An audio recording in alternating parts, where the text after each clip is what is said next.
In continuation of our last video, we will start with the remaining part of our poem Tintern Abbey.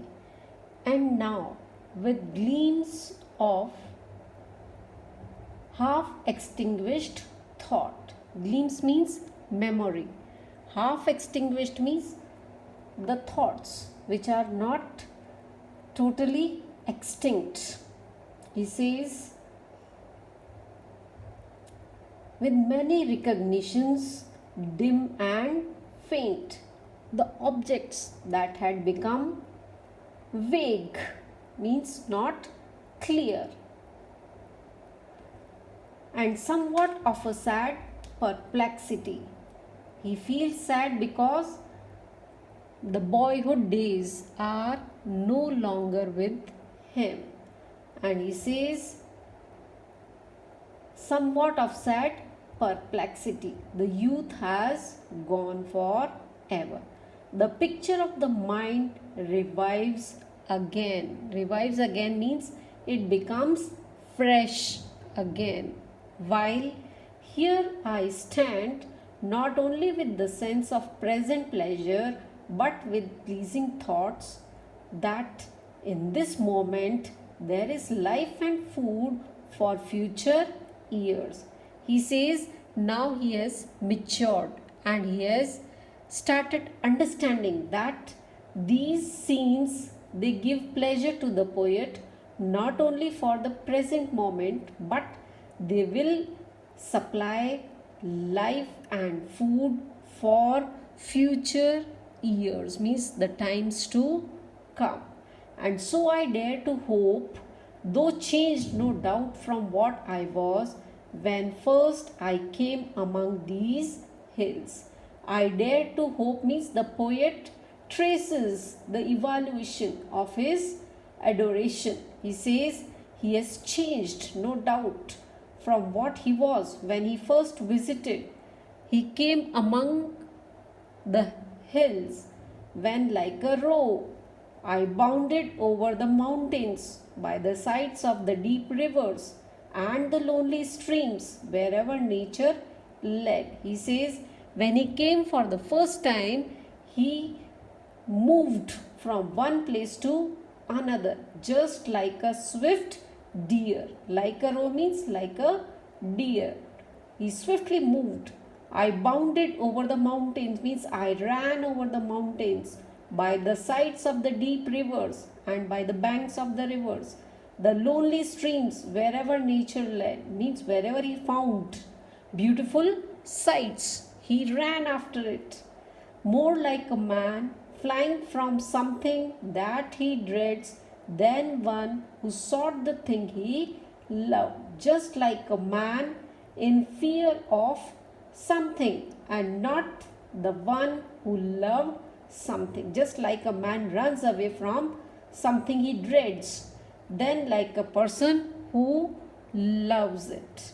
For nature then the coarser pleasure of my boyish days, for at that time the physical pleasures he derived from nature, and there was nothing like spirituality, and their glad animal moments all gone by. So he says those boyish days have passed by and now he has attained maturity.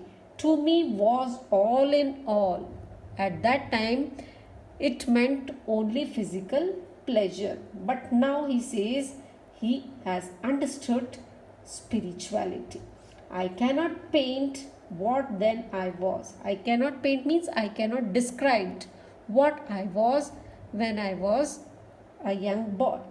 The sounding cataract haunted me like a passion. Sounding cataract means the sound of brooks or the rivers falling from the hills had a great fascination for me. The tall rock or the mountain and the deep and gloomy wood.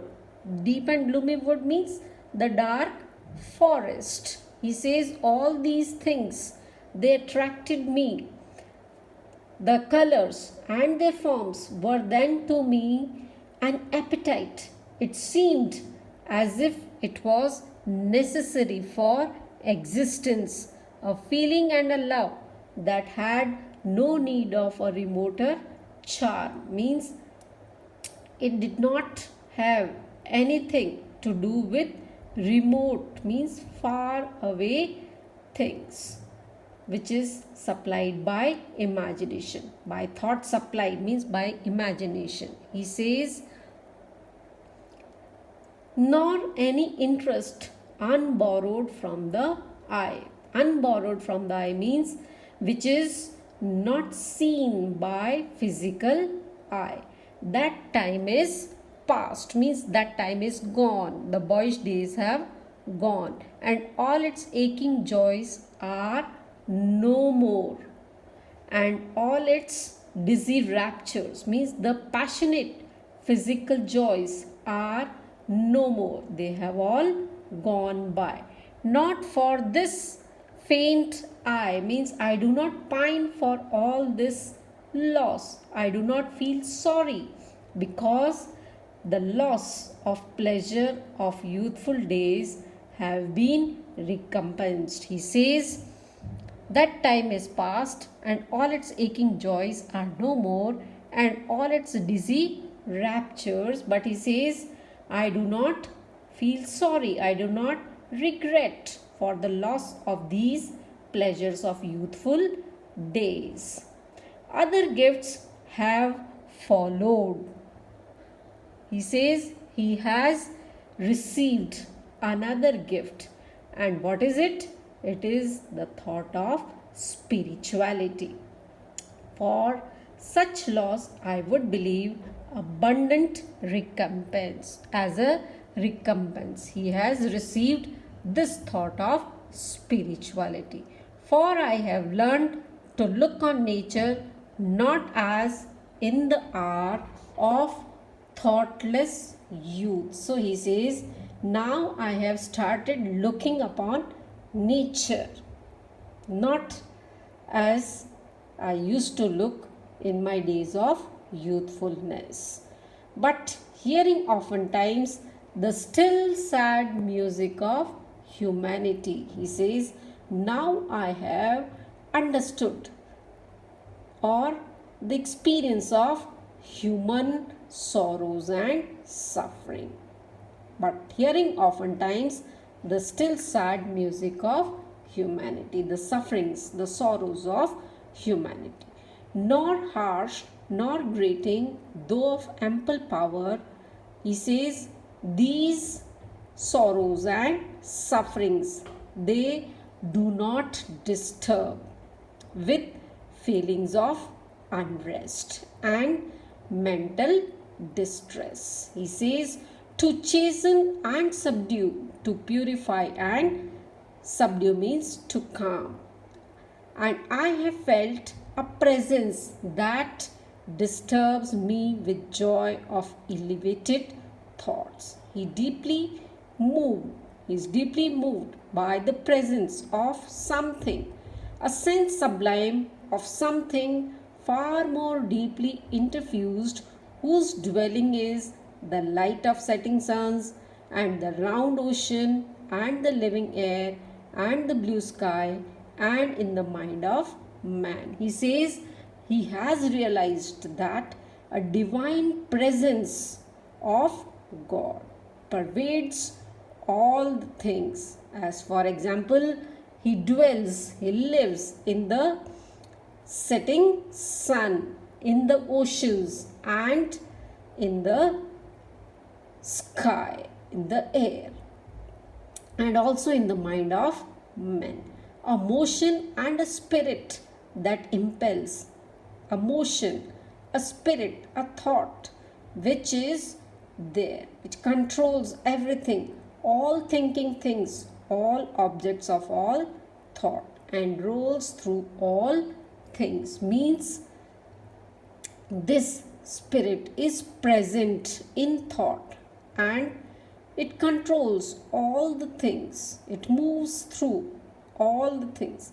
Therefore am I still a lover of the meadows and the woods and mountains, and of all that we behold from this green earth, means all the beautiful objects which are seen by eyes, the significance varies. He says, I am still the lover of beautiful woods and meadows.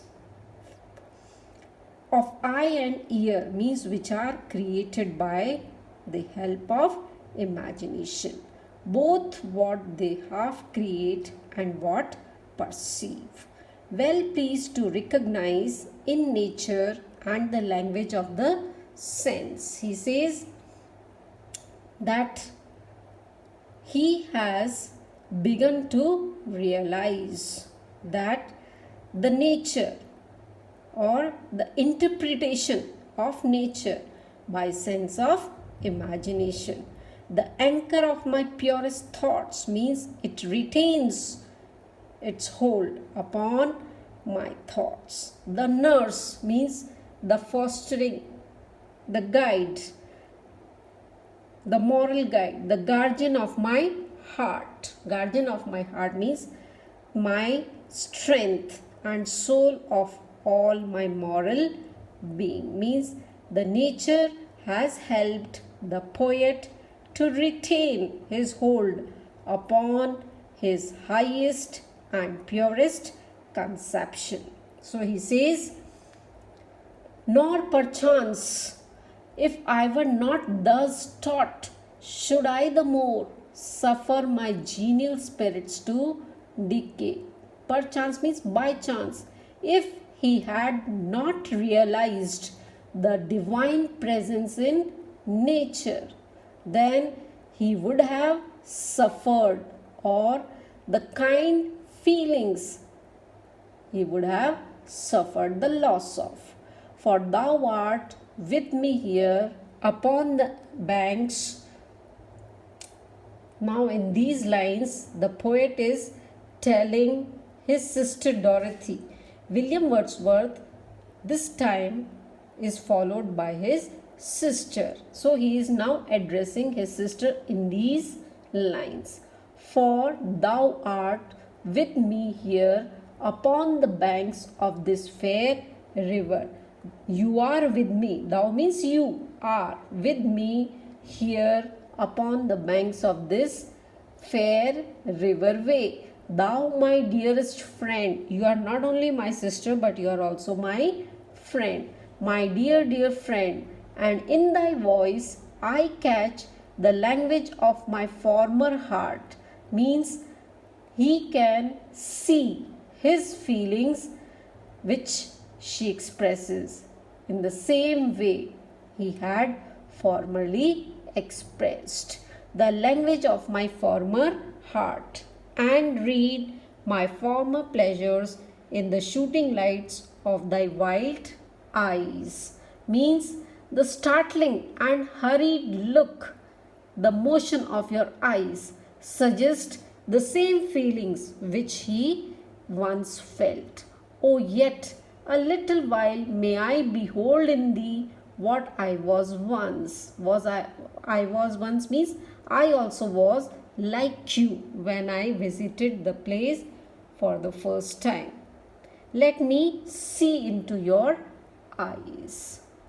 Then he says, he exhorts his sister to love nature. He says, my dear, dear sister, and this prayer I make knowing that nature never did betray. So he is exhorting his sister to love nature.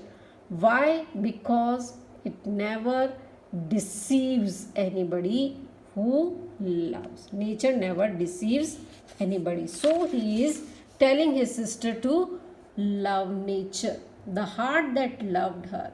It's her privilege through all the years of this our life to lead from joy to joy. Means this nature will always lead her to live happily. For she can so inform the mind that is within us, so impress the with quietness and beauty, and so feed with lofty thoughts. This nature can give us high thoughts. It can impress us with beauty and quietness.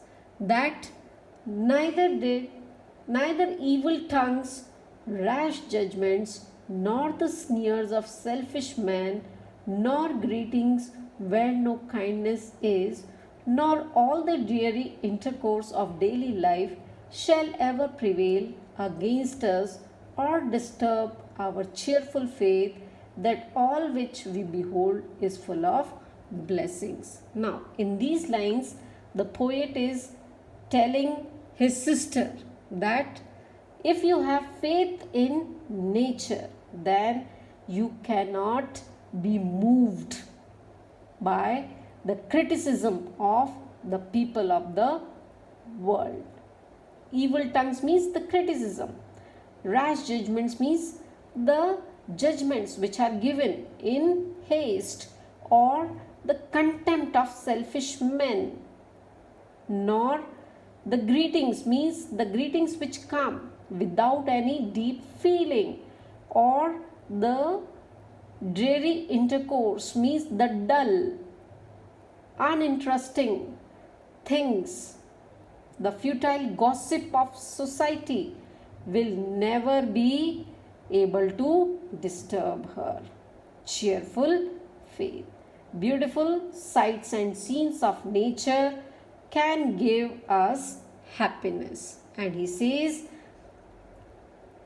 therefore, let the moon shine on thee in thy solitary walk. Let the moon shine on thee means let the moon please you on your lonely walk. And let the misty mountain winds be free. Let the cold winds touch your body and produce a feeling of delight in your heart to blow against thee. And in after years, when these wild ecstasies shall be matured, in after years means when these things will no longer be with you, then into a sober pleasure, when thy mind shall be a mansion for all lovely forms, means in the days to come, what will happen? These sights, they will become a storehouse of beautiful objects of nature which you viewed in past. Thy memory be as a dwelling place. It will be a dwelling place of these beautiful sights and all sweet sounds and harmonies. The scenes, oh then, if solitude or fear or pain or grief should be thy portion, with what healing thoughts, means if supposing in advanced age, if you suffer from solitude means loneliness or fear or pain or grief, then these sights, they will serve the purpose and they will soothe and comfort you. So he says, let these things have permanent influence on your mind. Of tender joy will thou remember me and these my exhortations. He says, and then you will remember me when you have attained maturity, that I was so true. You will remember my earnest words. Nor perchance, if I should be where I no more can hear thy voice, nor catch from thy wild eyes these gleams, means pleasures. He says, supposing if I do not remain with you, then you will remember my words. And wilt thou then forget that on the banks of this delightful stream we stood together? You will remember that once we stood together on the banks of this river, and I gave you this message to love nature. And that I so long a worshipper of nature hither came unwearied in that service, untired in the service of nature. Rather say, with warmer love, oh, with far deeper zeal of holier love, with the sense of divine presence pervading the nature. Nor wilt thou then forget that after many wanderings, many years of absence, these steep woods and lofty cliffs and this green pastoral landscape were to me more dear both. Why? Because you are also with me. So he says, more dear both for themselves and for thy sake, for the sake of his sister who accompanied him. So he says, these pastoral landscape, these rural landscapes were more dear to me for two reasons. Firstly, the scene itself, which is so beautiful, and secondly, because of the presence of his sister.